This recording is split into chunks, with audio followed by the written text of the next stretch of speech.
Hello my dear YouTuber friends, and I hope you're all keeping well.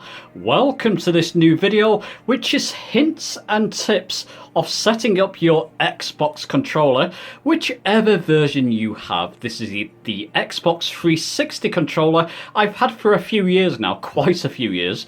You may have the Xbox One or Series X or S version of this, whichever. Setting up your Xbox controller to use with Microsoft Flight Simulator 2020. Obviously, it's only out on PC currently, but the Xbox version is soon to be released. So I'm going to give you hints and tips on how to set up your controller and help you get the best from the simulator. So let's get on with this.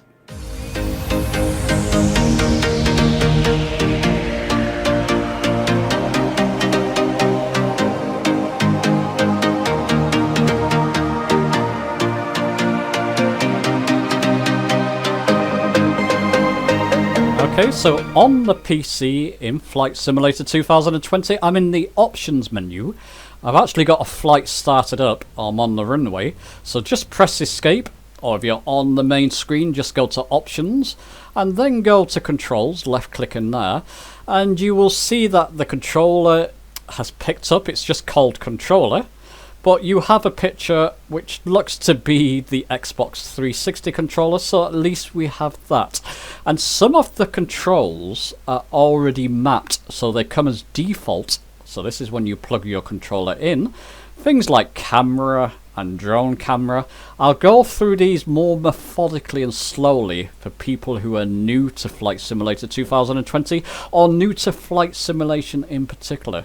I will try and take my time with this just so you can follow me. But a lot of these controls are just mapped as default when you plug your controller in as default. So you got things like brakes and parking brakes, so the Y button is your brake. To release and engage your parking brake, you hold Y and B together, which works quite well. You've got your flight control services, so this means when you're moving, banking left and right, or pitching, moving up and down in your aircraft.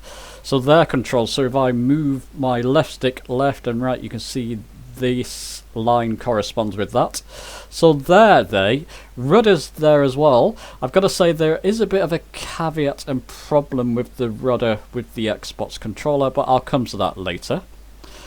You've got things like your secondary flight control services, which will be things like flaps there on the left buttons, left and right buttons, which I don't like, but I'll come back to that again later. And you've got trim, which I certainly don't like. You've got to hold down the Y, and then you've got to use the numpad here to alter your trim, so nose up, nose down, trim left and right. You've actually got to hold Y down, take your hands off your controls, basically your flight controls, and then trim that way. So I will be changing that as well. Got things like landing gear and other things. But actually, let's go back and let's resume the flight I have lined up at London City Airport, my testing bed in Flight Simulator 2020. One thing I am pleasantly surprised with is that your viewing system, so using your right analog stick on your Xbox controller, works wonderful with Flight Simulator 2020. It's just so fluid, and I love that. It was the same with Flight Simulator X. It worked just as well there as it does here. And it's just fantastic. You click in your right analog stick and that centers your view back to center. So if I look over here, clicking, it will center me back to the center. I just love that system. You do have quick views on the numpad. If you click left on your numpad, you've got a quick view, so left and right, and above the sort of nose of the aircraft, so you can get a better view, and down you can see more of your instrument panels. Not a massive fan of that. I'm actually going to use the up and down on the numpad for something else in a moment. But generally the controls are fantastic. A lot of people use their Xbox controller with other flight controls simply for the drone camera. I was just playing around with this, so bear with me, I'm in a different place. But it works wonderful. You use your left stick to go forward, backwards, left and right, and your up and down to tilt your view up and down, and to move your view left and right while you're in that same location.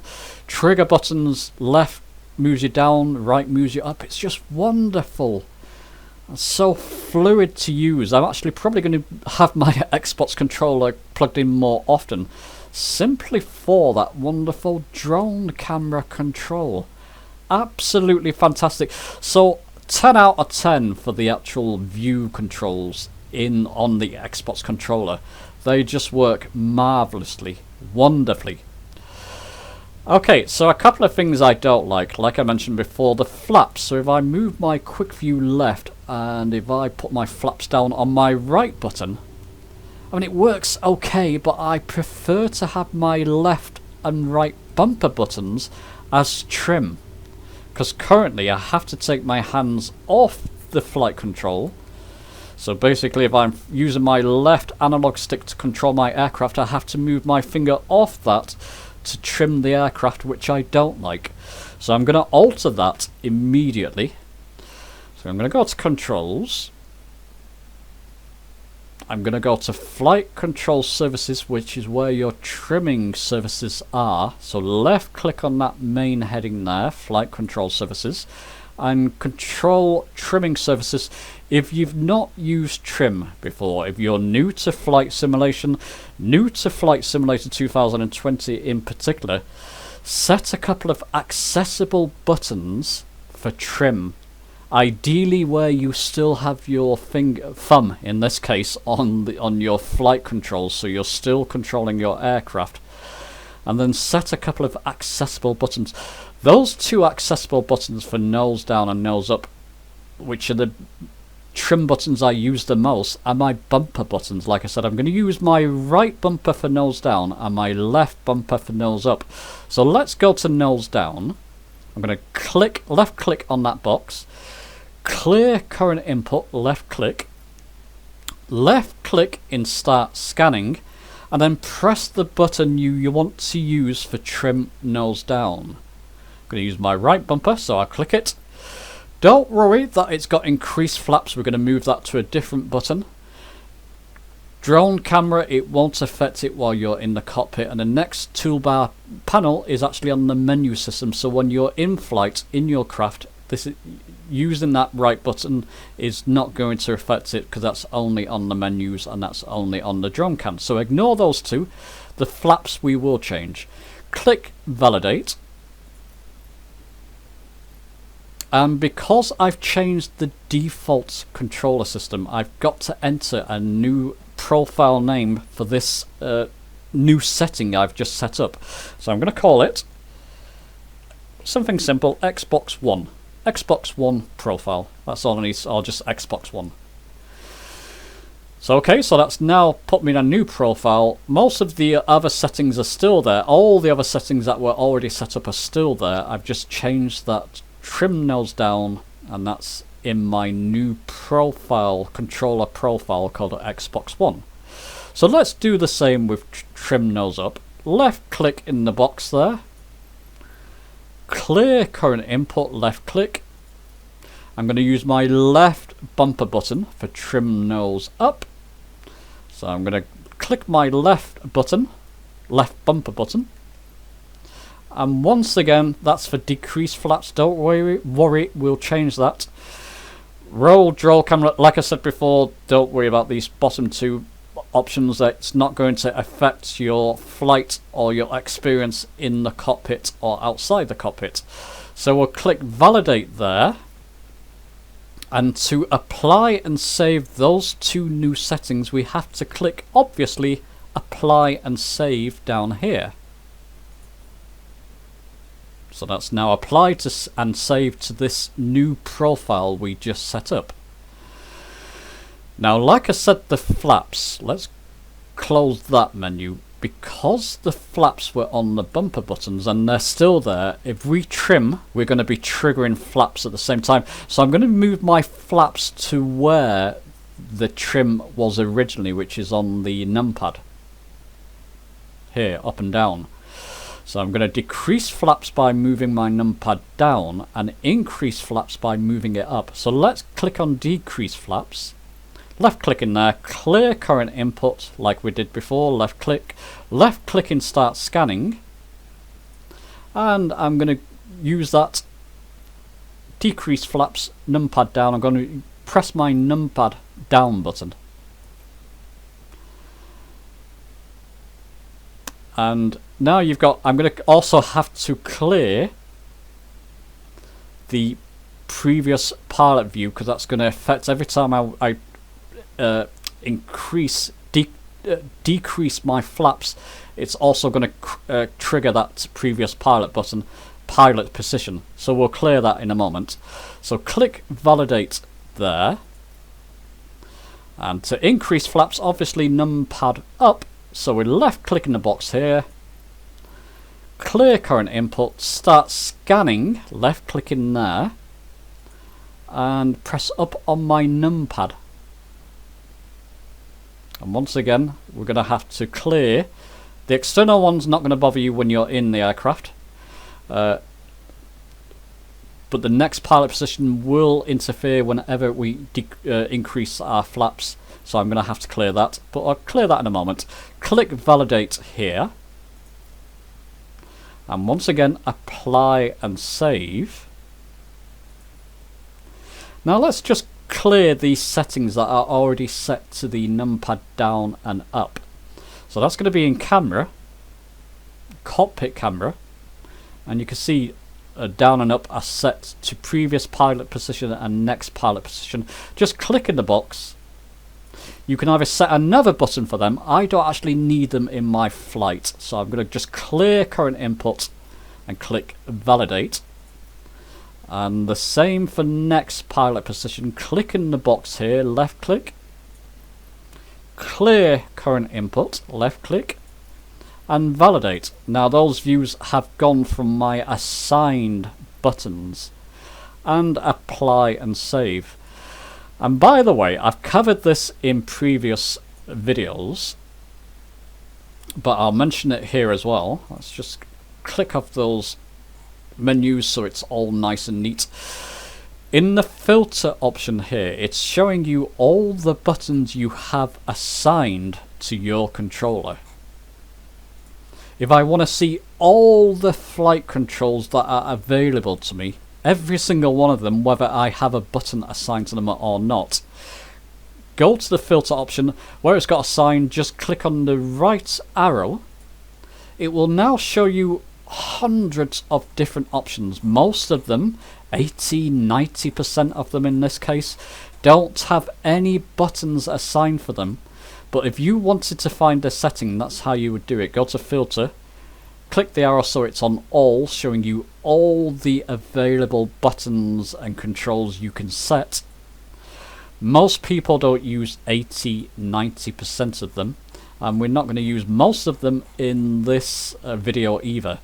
So I'm going to put my filter, left click again on the right arrow to assigned, click it a couple of times. In that case I could have gone left arrow, just go back to assigned, put it back on assigned. It's just showing you all the buttons we have assigned on our controller. Anyway, let's go back to our flight. Go to resume. If I go to my, I'm going to test these settings out now. So if I go to my quick view left, I'm going to increase flaps up on my numpad. There you go. It works and nothing's been affected by me pressing those buttons. I want to decrease my flaps. I'll push my numpad button down and it puts my flaps back up, decreases my flaps.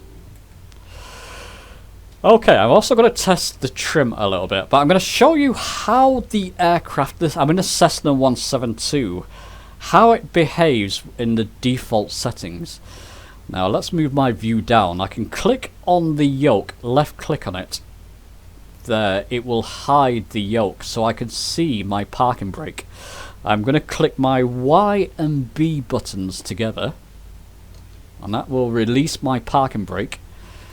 Center my view just by clicking in my right analog stick. You power up or throttle up by holding down the A button on the Xbox controller. I'm going to throttle right up.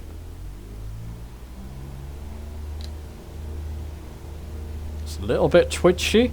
The controller's vibrating while it's on the runway, which is nice. It gives you the sensation of it rolling over the runway lights, which is quite good. Quite a good feeling, in fact. I'll wait till about 60 knots and then we'll nose up. Actually, it's wanting to take off now. That's okay. I'm going to test my trim buttons. So trim nose up because I'm pointing downwards. Actually, I had to interject there and actually move my physical control up. I was about to crash. But the trim buttons work. I'm trimming down now. You can see my nose is going down. I'll trim up a little bit so it goes back up again. There you go. So that works. It's incredibly twitchy on the default settings. Incredibly twitchy. Unflyable for many people starting off with an Xbox controller or an Xbox controller in general. The view buttons are fantastic. The flying button, the sensitivities of the controller is just ridiculous. Far too twitchy. Even with trim, it's barely controllable. So we're going to go to that next. Okay, so if you're following my video and you're following my flight, I've just pressed escape to get to options. I'm going to go to controls and you should see that very frightening sensitivity tab, which a lot of people don't understand.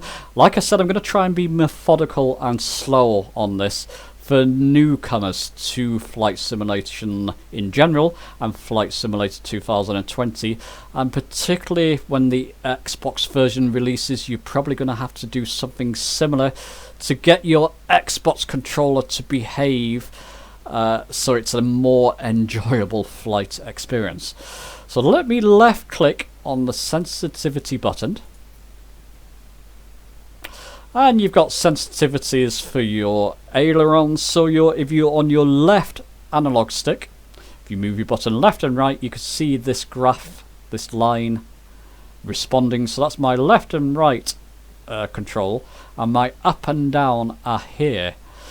And the sensitivities below that, it's effectively when you fly, you've got no sensitivity as default. Zero sensitivity is set, so as soon as you start moving left and right and up and down, as you saw just previously, your aircraft is going to respond immediately and it's going to give you a very uncomfortable flight experience. I want to set my sensitivities, so let's go the ailerons first, left and right.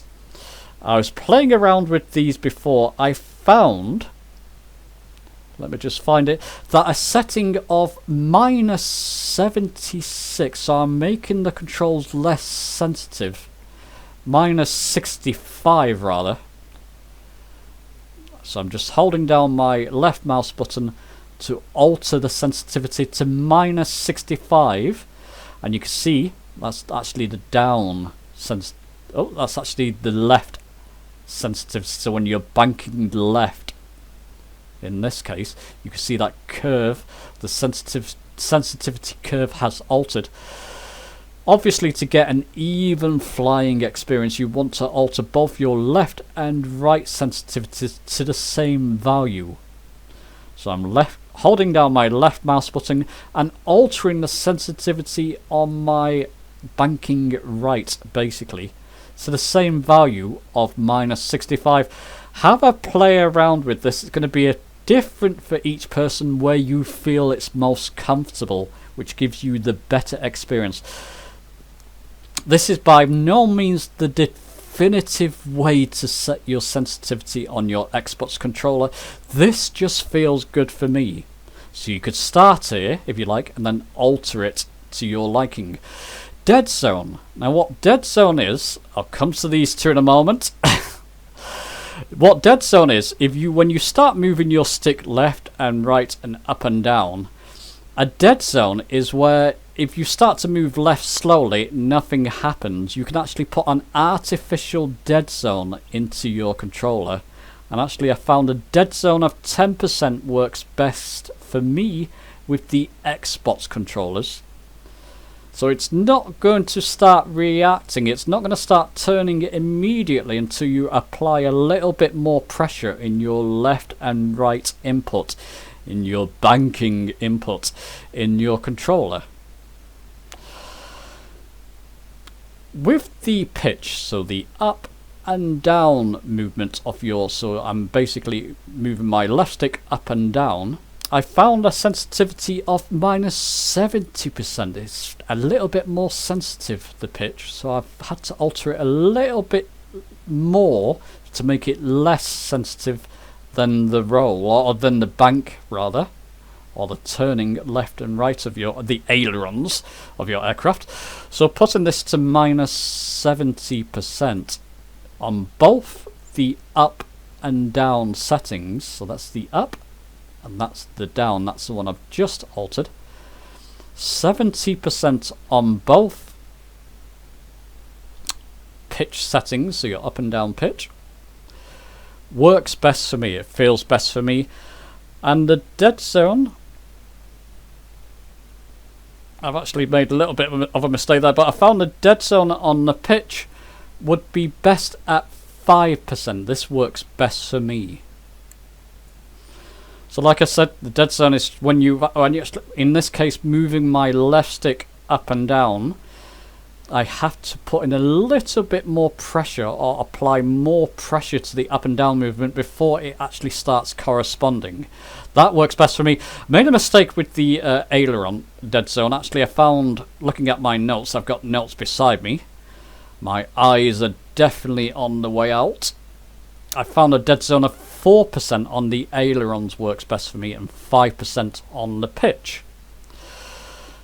So at this point, let's go back to the flight and try these new settings. Oh, something I didn't do there, I didn't apply and save those settings I just put in. So I'm going to press apply and save here. It's warned me, thankfully. Thankfully it warned me, but always apply and save. It's usually down here. So I'll do it here now. And resume. And already moving left and right and up and down works so much better. It's not perfect yet, there's a couple more settings I want to alter first. Putting in a bit of trim there, reducing my throttle a little bit, but it already works. So when I'm banking left and right and pitching up and down, that's my right stick, so pitching up and down, it already feels 100 times better. Don't be afraid of those sensitivity settings, even if you follow my example or my settings that I've just set. So let's go back to them. Let's just pause over them a minute. So even if you need to follow and set your sensitivity settings like I have, you're going to find it 100% better. So I'll just leave the video, just pause it there and just copy them if you need to. And let's go back. You're going to find it 100% better than the default sensitivity settings. So much better. Now it's starting to feel like a proper aircraft, even on the Xbox controller, a much more enjoyable flight. But there's a couple of more settings I want to set in sensitivity, so let's go back to them. Okay, so I've just pressed escape to get back to this menu again. Go into controls again, as sensitivity, so we'll left click on sensitivity here again. We're going to talk about the extremity. Yes, I said it correctly. The extremity dead zone and reactivity. I released a video rather recently, a couple of weeks ago now maybe, and for some bizarre reason I kept referring to the extremity dead zone as extreme. My excuse is that my eyes, I'm getting slightly older each passing day. My eyes are definitely weakening. I have to wear glasses to read when I'm using the computer, and I just simply need to get them rechecked. I think I was just very excited when I was told about these two new settings and the way they reacted with the simulator, that I should have took more time with that video. I'm going to hold my hands up, but there you go. Anybody asking or posting comments that I'm saying it wrong, I'm just going to point them to this video. Extremity dead zone and reactivity. Now the extremity dead zone, I still don't believe there's any official explanation about these two settings, but even on that video I linked, if you look in the comments there's a good explanation that people came up with in those videos. Extremity dead zone is kind of like the reverse of the normal dead zone. So when you're banking, let's go back to my aircraft. So when you're banking or turning your aircraft left and right, you can see that on the turn it seems to speed up when I'm turning it. If you're turning sharply, it would seem to turn up. It would seem to go quicker the more you turn. And the extremity dead zone seems to work with that. Or it seems to help alleviate that somewhat. So let's go back to sensitivities again. I found on the Xbox controller, again, for me, it may be different for other people, but an extremity dead zone of 10% in both your pitch and aileron controls seems to work well. So I've altered it to 10%. Click on done, apply and save. Go back. Resume. So now when I'm turning, it's not quite as wild in the actual banking or turning of the aircraft. Seems to have smoothed out that curve when you're turning. Could probably do with a little bit more, but this seems to suit me and my preference. You can increase the value of that extremity dead zone if you want to, if you feel that it's still a bit sharp on the turn.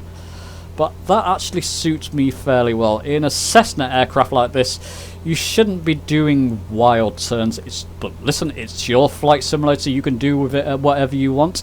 If you're flying like an acrobatic aircraft, something like, I think the Cub aircraft in this, if you're moving and flying in a more acrobatic way, then yes, perhaps you want that extremity dead zone increased. But like I said, 10% seems to work well with me, or for me. But do have a play around with it and see where it suits you best. And I found reactivity, what this seems to do, and like I said, there's good explanations in that video, in the comments in that video I released a couple of weeks ago, seems to dampen your movements. So it seems to flatten out and make them less jerky and reactive, shall we say. So it's on 100% full reactivity at the moment. I found putting this down to 85% reactivity. Like I say, go and read some of the comments on that video I posted. Some people explain this extremely well. But it does seem to dampen out and smoothen out your movements in both your pitch and roll and bank and turn, or the ailerons and pitch controls. So I found a reactivity of 85% suits my preference. So I'll apply and save those settings, and just to show you now, those settings in the ailerons and pitch controls, I'll just leave it like that for a moment, so if you want to copy them and then you can alter them to your liking, they seem to work well for me. One thing I have found with the pitch, you've got the left trigger button, which is this one here, and if you actually scroll down here, I didn't realise until actually scrolling down that there's a right trigger button.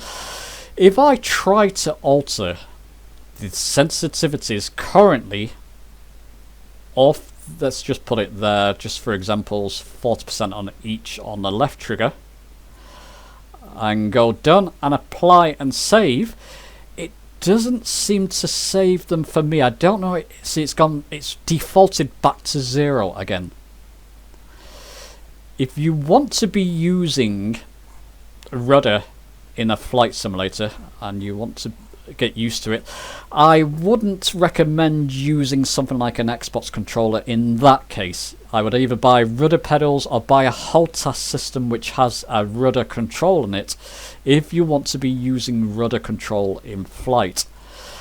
Using it at default settings at full sensitivity is not ideal at all, and I would avoid it completely. I don't want to get too deeply into rudder control in this video because I don't want to make it too advanced, but for some reason if I try to alter them it doesn't save. Maybe somebody can give me some heads up in the comments. I will link a forum post I came across that has a program where you can alter it. I've not tried it, but apparently it lets you alter those settings or lets you alter your rudder controls, and it behaves a lot better with that program. Apparently, I'll link the post below for you in the description if you want to try it. For the rest of this video, I'm not going to concentrate on rudder control. I just thought I would bring that up. Anyway, let's go back to our flight now. So those are all the controls I need to set up in not only flight controls, so setting my trim buttons, but also the sensitivity. What I'm going to do now, I'm going to fly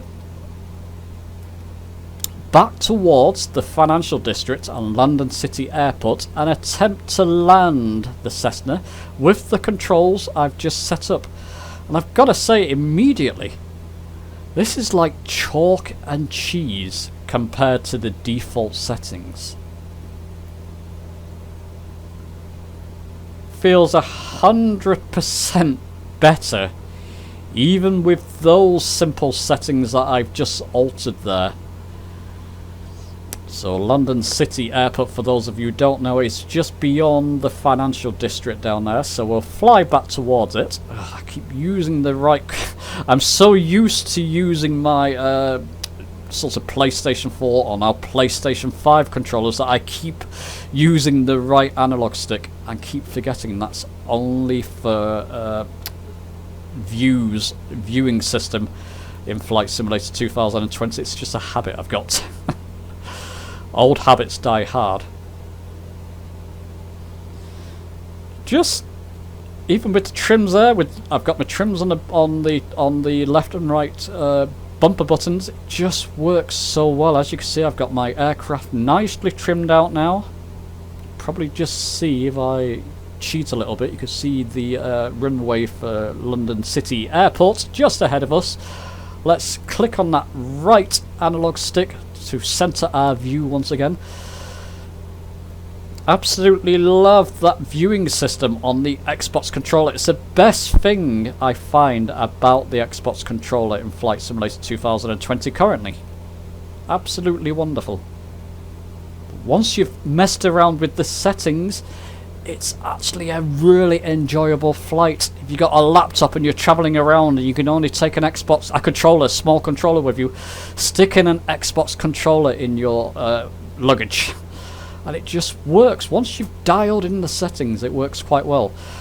Let's reduce my throttle a bit, because we're coming up to the runway now. I'm going to go flaps 1, so I'll go quick view left rather. Deploy my flaps 1. Alter the trim just so I'm not going to go, my nose is not going to go skywards, and then alter it again so it doesn't crash into the ground. Using my, what button is that? B button to slow down, reduce my throttle. Gonna go flaps 2 here.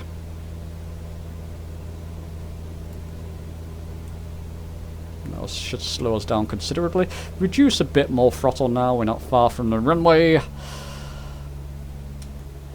Trim up. This is where trim is important. I can actually trim the aircraft so it's not going too far down or too far up.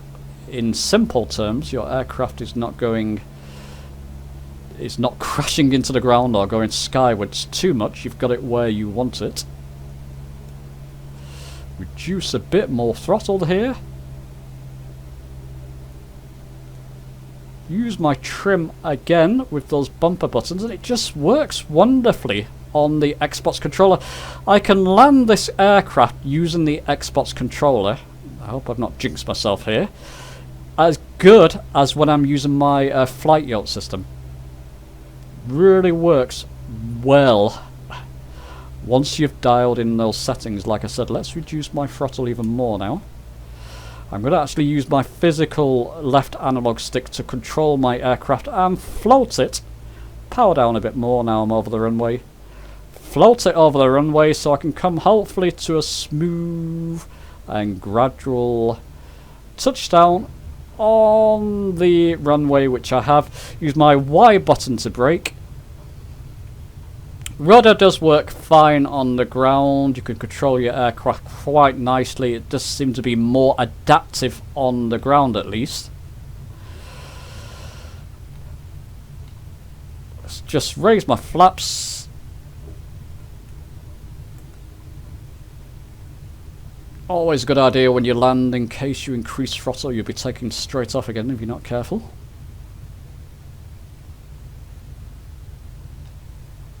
And just turn off the runway and take you to my conclusion.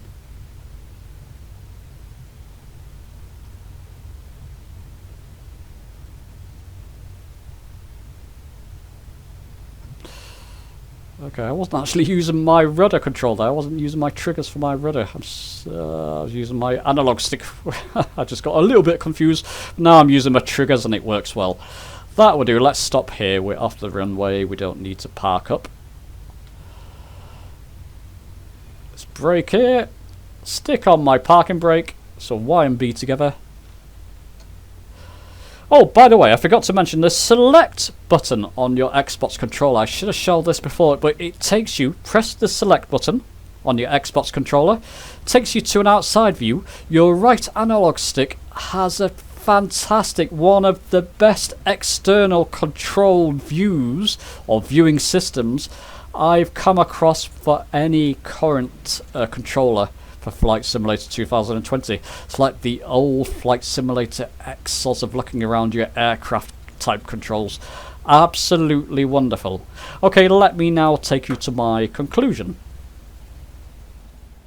So as you can see, once you've dialed in the correct settings in Flight Simulator 2020, the Xbox controller can work wonderfully well. And if this is the only controller you currently have, then go for it.